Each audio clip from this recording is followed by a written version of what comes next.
हिमालय की बर्फीली चोटियों के बीच बसा हुआ था हरित प्रदेश। एक ऐसा सुरमय जंगल जहां सदियों से कस्तूरी मृग, लाल पांडा और सुंदर पक्षी नीले आसमान के नीचे आजादी से सांस लिया करते थे। इस जंगल की रखवाली का जिम्मा केशरी भेड़िए और उसके प्रशासन के पास था।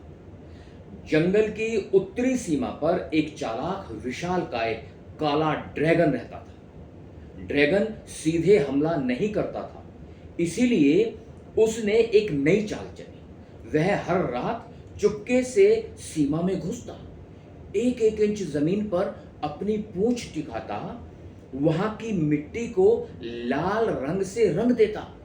अगले दिन वह दावा करता कि ये लाल मिट्टी मेरी है, यह हिस्सा मेरा है। उसने धीरे धीरे हरित प्रदेश के कई झरनों, चारागाहों और पक्षियों के घोंसलों वाले पेड़ों के नाम बदलकर अपने नक्शे में दर्ज करना शुरू कर दिया। जंगल के छोटे छोटे पक्षियों, पहाड़ी मैना, कस्तूरी मृगों और कछुओं ने जब ड्रैगन को सीमा लांघते हुए देखा तो वे घबराकर दौड़ते हुए केसरी भेड़िए की सभा में जा पहुंचे। मैना ने कांपती आवाज में कहा, महाराज, महाराज, उत्तर की ओर से ड्रैगन हमारी सीमा में घुस रहा है। उसने हमारे पेड़ों के नाम बदल दिए हैं, हमारे घोंसलों के पास अपनी लाल झाड़ियां गाड़ दी। अगर आज नहीं रोका गया तो हमारा पूरा हरित प्रदेश छिन जाएगा महाराज। लेकिन केसरी भेड़िया अपनी गद्दी पर बैठा मुस्कुराता रहा। उसने अपनी गरजती हुई आवाज में कहा, कोई हमारी सीमा में नहीं घुसा है, ना ही किसी ने हमारी एक इंच जमीन ली है। हमारी सीमाएं पूरी तरह सुरक्षित हैं। अब साहब, भेड़िए के दरबार के डिंडोरची पक्षियों ने भी पूरे जंगल में ढोल बजाना शुरू कर दिया।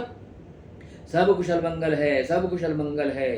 राजा का डर ऐसा है कि ड्रैगन की हिम्मत ही नहीं है कि वो हमारी सीमाओं में प्रवेश कर सके। पर साहब, हकीकत तो कुछ और थी। ड्रैगन हर रात थोड़ा और आगे बढ़ता।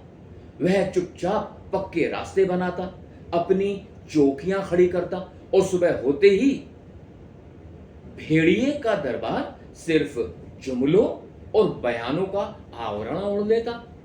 एक दिन जब एक बूढ़ा कस्तूरी मृग और उसका घर ड्रैगन के बनाए नए बाड़े के अंदर चला गया तो वह बिलख बिलख कर रोने लगा।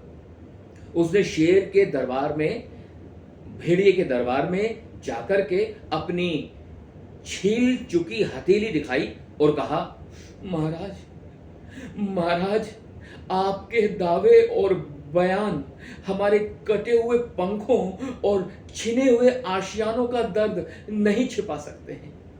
जब आप हमारी सभा में यह कहते हैं कि कोई नहीं आया, तो आप ड्रैगन को और आगे बढ़ने का हौसला दे देते हैं। जमीन सिर्फ कागजों पर नहीं खोती, जमीन तब खोती है जब रखवाला सच को स्वीकार करने से डरने लगता है महाराज।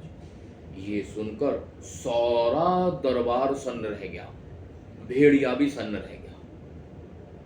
लेकिन अंततः बात क्या है? सीमा पर जब अतिक्रमण हो रहा हो तो शासक की चुप्पी, इनकार और सिर्फ बयानों की राजनीति देश के संप्रभुता के लिए सबसे बड़ा खतरा बन जाती। जब तक सच को स्वीकार कर कड़ा प्रतिरोध नहीं किया जाता, तब तक गैर बराबरी और नुकसान का यह सिलसिला रुकेगा नहीं, चलता रहेगा। मैं उम्मीद कर रहा हूं कि आपको मेरी बात जरूर समझ में आई होगी। फिर किसी और मुद्दे के साथ आपके बीच में रहूंगा। तब तक के लिए जय भीम, जय पेरियार।